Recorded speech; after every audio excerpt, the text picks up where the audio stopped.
Not a very long opening statement. We got our butts kicked. We got our butts kicked by a good team that's playing hard and playing fast. Credit to Coach Morris and his staff and his players for having his guys fresh and fast and physical. And momentum is an unbelievable thing in this game, and we've got to do a much better job of teaching our players when momentum is on the other sideline, how to get it back. And the only way I know how to get it back when momentum is on the other sideline is to just go out and do your job, and do your job the way that you're trained, for the love of the guy next to you with everything you got, and you got a shot.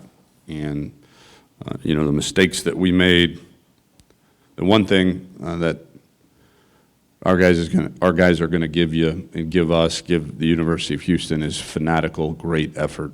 And I was asked after the game if the loss was embarrassing. Not at all. I'd be embarrassed if our team didn't play hard. Our team plays really, really hard.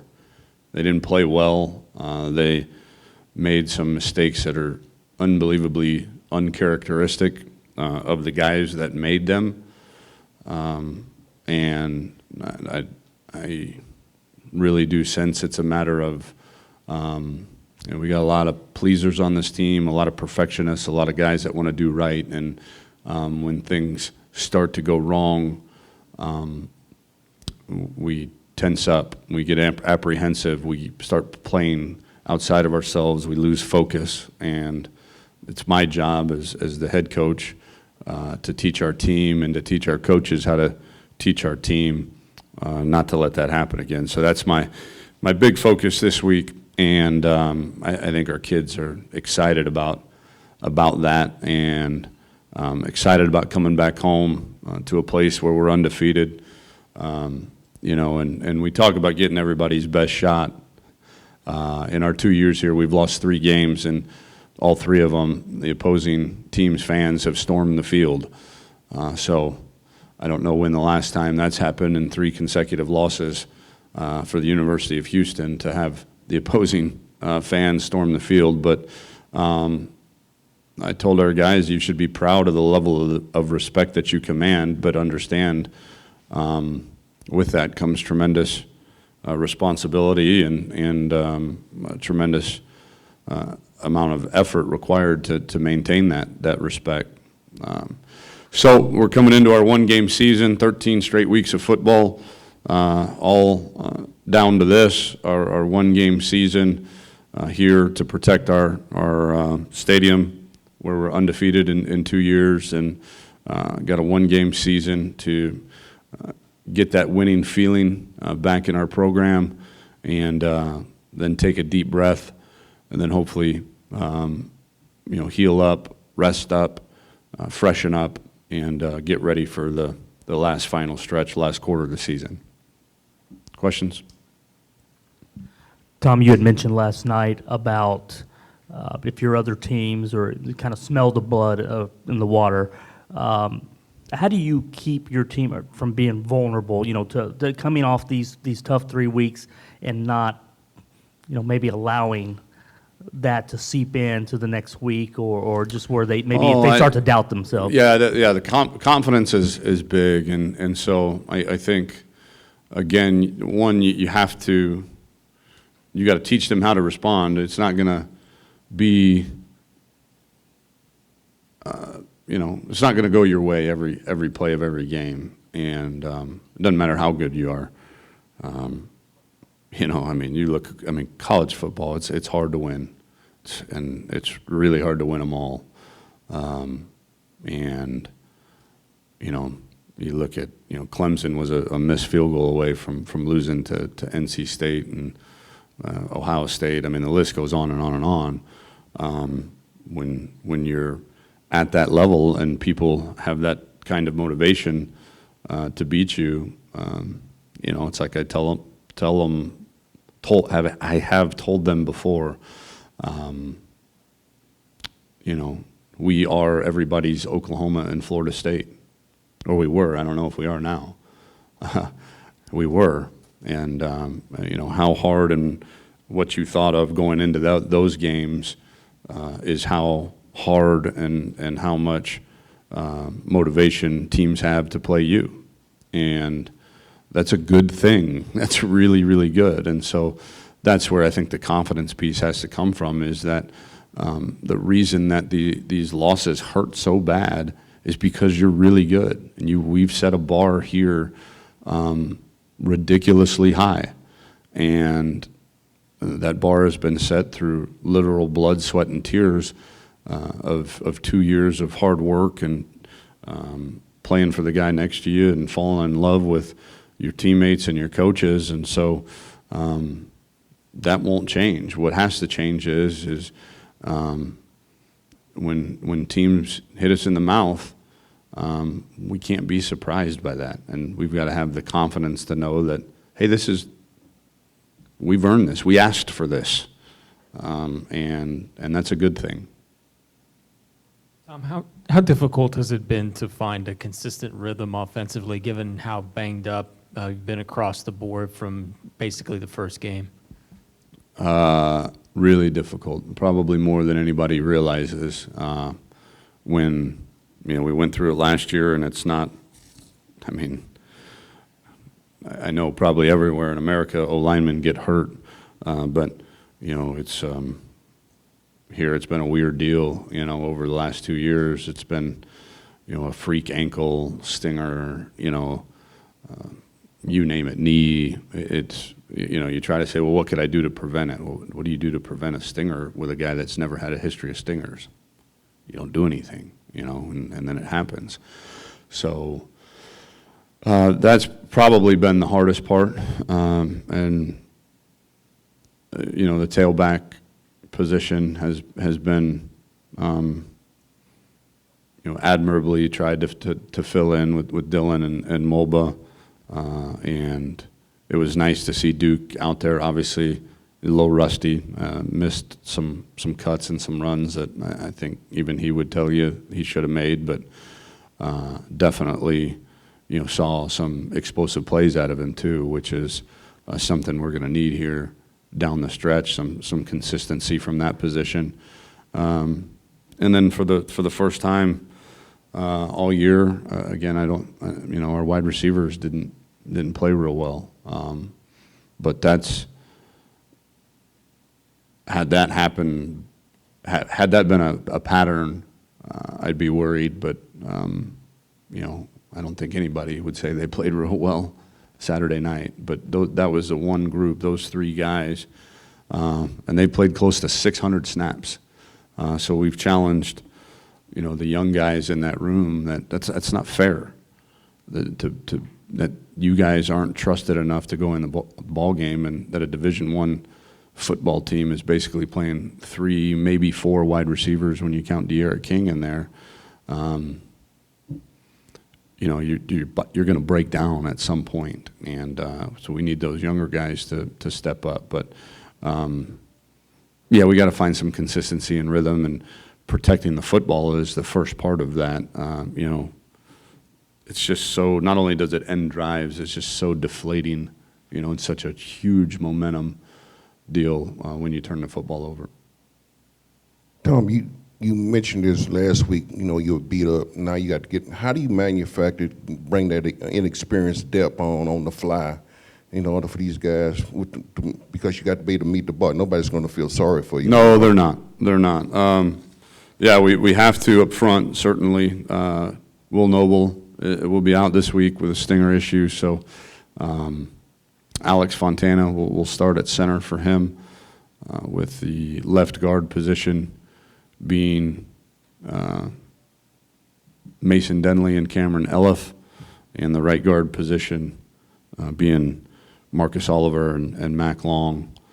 So, that's the area that concerns me the most, is the inexperience there up front, because if you can't block people in this game, you can't do anything. Can't run it, can't throw it, you can't do anything. So those guys, yes, how do you accelerate it?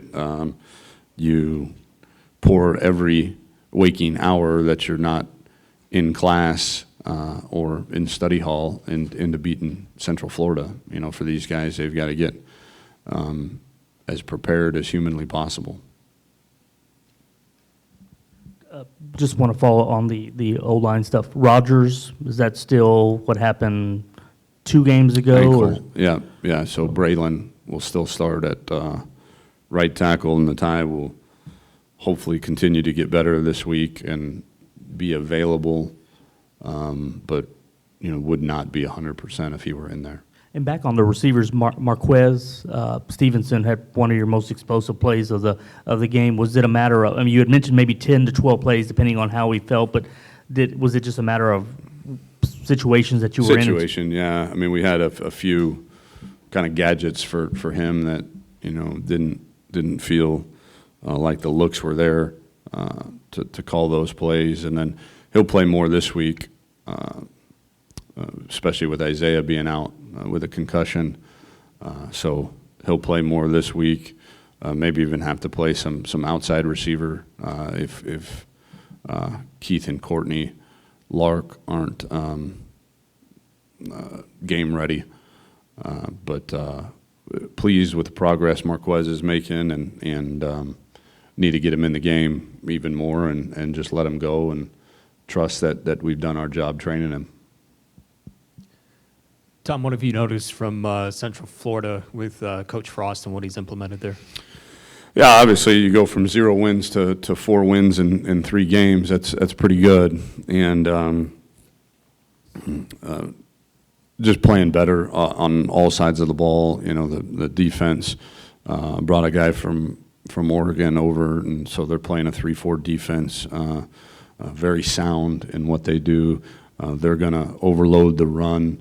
Some similarities to Oklahoma in terms of they're going to overload the run with 7 people, but still if they see pass on 1st and 2nd down, they're going to drop 7 or 8 into coverage, knowing that their 3 inside guys aren't great pass rushers on 1st and 2nd down, but that they're going to play the pass on 1st and 2nd down by dropping guys into coverage, but then compact the box with their outside linebackers. So really good scheme, and we got his guys playing really hard. And then obviously on offense, light years different than what they've been, and you see speed everywhere.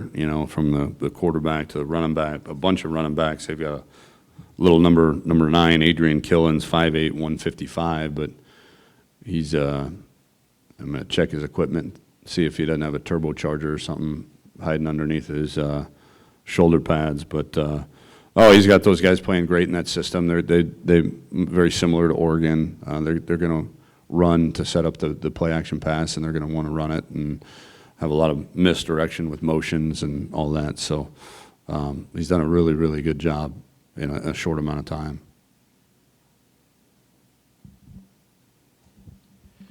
And I guess to the defensive line really seemed to struggle to get a consistent push against SMU.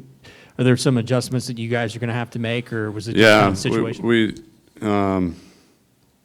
I think the adjustments are, one, on 1st and 2nd down, we're very similar to UCF. Our D line's not built really to rush the passer.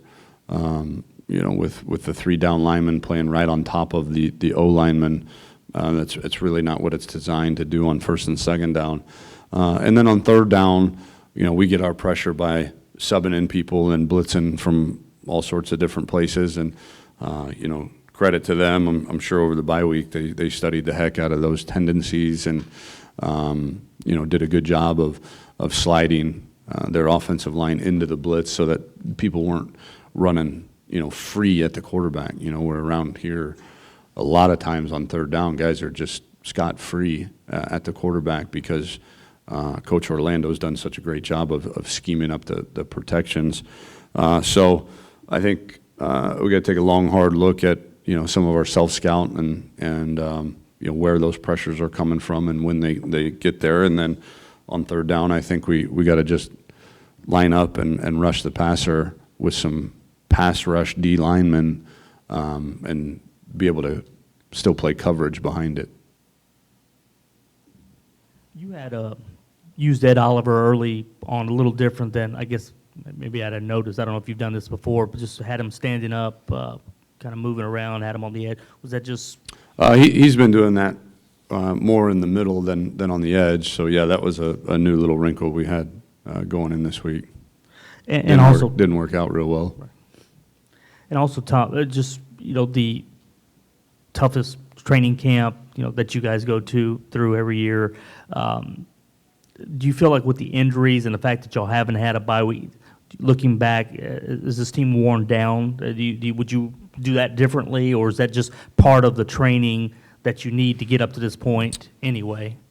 The right answer is I don't know. It's on my list of things to evaluate over the offseason for sure. When the bye week comes so late in the year, what do you do? What do you do to prevent this from happening? And it's my job as a head coach to figure that out. And so it does me no good now, obviously, to think about it. So I'm not going to waste a whole lot of time thinking about it right now, but it's certainly on my list of things this offseason to mull over. I don't know, because it's just so hard to be who we are without training the way that we train. And, did that kind of catch up to us this week? You can say that. I mean, maybe that was the case, but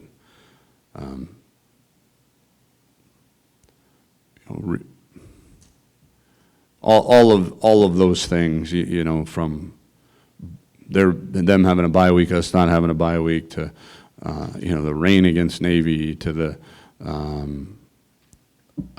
injuries, to what, it doesn't matter. The win and loss column doesn't care, and it's our job to persevere through any adversity, and it's my job as the leader of this organization to make sure that we can do that. And so now, if that means some minor adjustments in preseason camp or early in the year, knowing what's ahead, that's something I'll look at. I mean, you guys asked me way back when, or maybe somebody asked me, about playing 5 games in the month of September, playing 4 games in 19 days. We're one of only 19 teams in the country out of 128 that haven't had a bye week yet, and the only one of those 19 that played 4 games in 19 days. It is, I'm not going to say that phrase because I don't like that phrase. That is something that is a constant. It's a given. We can't change it. So we have to learn how to adapt, and we have to learn how to overcome. But you guys asked me, hey, how do you feel about playing 4 games in 19 days? I said, I'm not worried about it right now. And I said, I'm worried about the residual effects in October. And I was right. And obviously I was right in my foreseeing of that, wrong in how to deal with it. Because we had a plan. We knew it was coming. And we obviously didn't respond well. So this week will be a good test of that. We got our guys doing everything from, I think today is like Epsom salt, like baths or float thing that they do. Sending a bunch of our guys to the cryo, the sub-zero cryo chamber deal, all that stuff. Just trying to do anything and everything possible to make sure that when we jog out of that tunnel at 11 a.m., we're prepared. We're not going to not practice. That's something we do around here because we need it. That we're prepared, but yet as fresh as can be when we jog out that tunnel. Coach, after the game, you took the blame for the loss. Give us an idea of how you process that, turn the page, and approach this week's you process it by Take the blame, whatever. I'm the head football coach. The buck stops here. I'm never going to point any fingers. I'm never going to call anybody out other than myself because, again, what you see on the field on Saturday is a reflection of me. And from, plays that are called to the execution of those plays to the level of intensity to the strength of our football team to anything. That's my job. And I take a tremendous amount of personal accountability for that. And with that comes, it was a very sleepless night Saturday. I don't know if I even slept.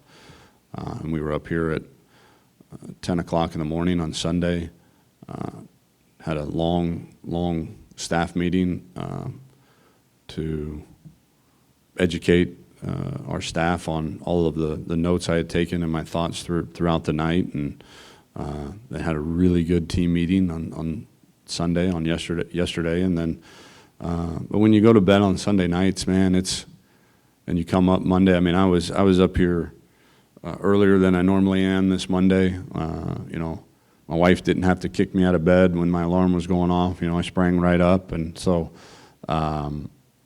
it was very, very. There was a lot of eagerness inside of me to get back to work, to put all of the different things that I had written down into action, and I think that's the best medicine when you lose is to go back to work. Just get to work. And so I lose in bowl games is always tough because you don't get to go back to work. You don't get to fix the problems for quite some time. So for me, it was not turning the page, as you asked, was not difficult at all because we feel like we spent the entirety of yesterday, of Sunday, laying down the foundation for how we're going to get better and how we're going to prepare for our one-game season against UCF. Coach, how will the way your team comes out against UCF, what will that really say about, I guess, the mental fortitude of your team? I don't know if how they come out will say anything. How they finish will say more. That I can tell you. And how they respond throughout the course of the game. If we go 3 and out on the first series on offense, it's not doom and gloom. It's not, oh my God, we failed. There's still a whole 4 quarters of football to play. So it'll be more of how we respond to adversity and how we finish the game that I'm worried about rather than, how the first couple drives look.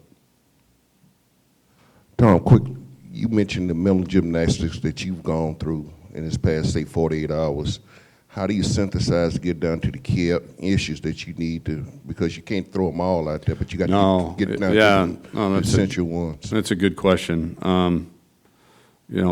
Basically what it came down to, and I had bundles and bundles of notes is, where did I screw up? And I think probably the biggest thing that I did after the Navy game was I focused too much on the big picture. Our guys were devastated after losing to Navy, crushed.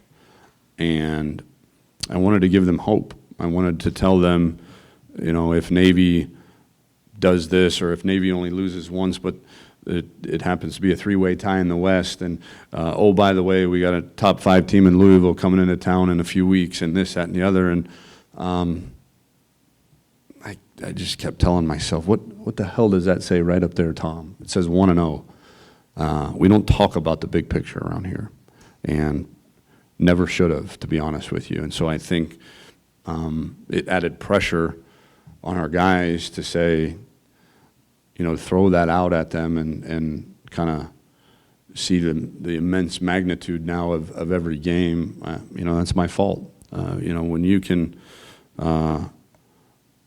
we've done such a good job in the last 22 months of going 1-0 every second of every day and 1-0 every week of the season that, you know, had I had to do that over again, I wouldn't have even talked about the big picture. You win football games, the big picture takes care of itself. And so that was probably the biggest one that I'm looking forward to, is getting back to our roots, so to speak, and getting back to being 1-0. And yeah, you can't. There was a lot of other things in there but I think that's probably the biggest point to drive home is don't worry about the big picture. Don't worry about anything other than our one-game season against Central Florida. Tom, back to the demands that go with playing so many games in a row and preseason. I was curious because sometimes when we get to games, a player may be out or something. Do you know a percentage or maybe guess on what injuries happen at practice versus game? Do you have a lot since y'all Don't have a lot at practice. The one that we have at practice more than game is concussion, just because there's hundreds of times that your helmets is getting hit in practice, whereas it's 60 to 80 in a game. But no, that's a good point. They've a lot been in games. Marcus Oliver's was in a game. Dubenmeyer's concussion was in a game. Isaiah Johnson's concussion was in a game. Duke Catalon's concussion was in a game. Natai's ankle was in the game. Matt Adams' shoulder was in the game. Gerard and Will Noble's stingers were in the game. So yeah, most of them are in games. I get a chance to ask you after the game, Duke's big run, did you get a chance later or at that moment to see if he stayed in bounds? Because it looked pretty close. I thought he did, yeah. I haven't watched the TV copy, nor will I, but from our coach's copy that we watched, it looked like he stayed in bounds, and I don't know why. It's my understanding. Obviously, the officials on the field don't control whether those things are reviewed or not.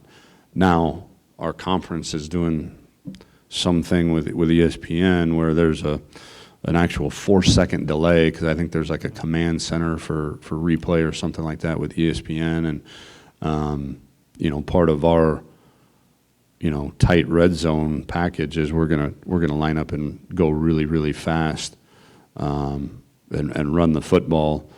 And where does that play into? Again, it was just there's a lot of things went wrong Saturday night. A lot of them are our own fault. But again, what do? Do I tell Major, no, wait, let's see if they review it, or go with what you're normally really good at in the red zone, which is going fast? And so that was a tough one. And the referee said, I had the question because prior to the game, the umpire, or excuse me, the referee told me that, hey, if we think it's questionable on the field as to maybe getting reviewed or not, that we'll try to slow down the tempo, knowing that this 4-second delay exists. And so I asked him, I said, hey, guys, I thought we were going to slow it down. I thought you were going to slow down the spotting and all that. And they felt like they did, that it was such a long run, too, that just lining up everybody and getting into position was well into that 4-second window. Well, the reason I asked also was the following 3 plays after that. Is there some benefit to, I know you mentioned playing fast in the red zone, but is there a benefit to just slowing things down, seeing things, not rushing it, where... The third down play was the one that, the first 2 were great, great play calls. We get the ball on the 4, we make like 2.5 on the first one, and so we line up, run the same one again. The hole that was there wasn't hit. And that's okay. And then, so it's 3rd down and 2 from the 2, and it's my fault. I told Major, hey, remember your check for this play, and I didn't do a great job communicating exactly what I was talking about. So Major thought he was giving me what I wanted, and that wasn't quite what I was saying, but I was not clear in what I was recommending to him. I'm not going to tell you what play call I was recommended down there because we might use it this week.